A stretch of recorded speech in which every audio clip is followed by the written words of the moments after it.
Hi, it's me again with CorelDraw tips and tricks. Last night I made a video, or yesterday, on this optical illusion twisted triangle.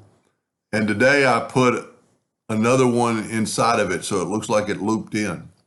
So the way to do that, here's our two.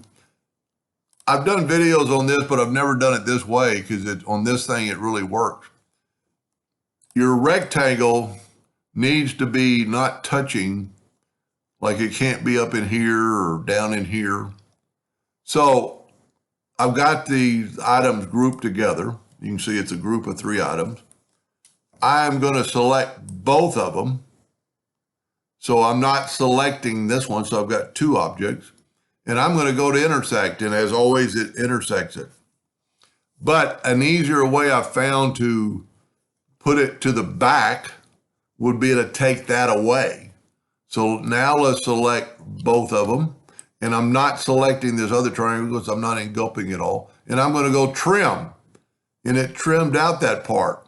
Now, the only thing wrong with this, it's not really wrong, but you have to deal with it, is that it's taking up, and you can see the hairlines.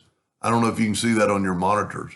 So with that piece, we need to just stretch it out a little bit. So with our ratio unlocked, we're going to go 101%. And it filled in the gap because it went over the edge.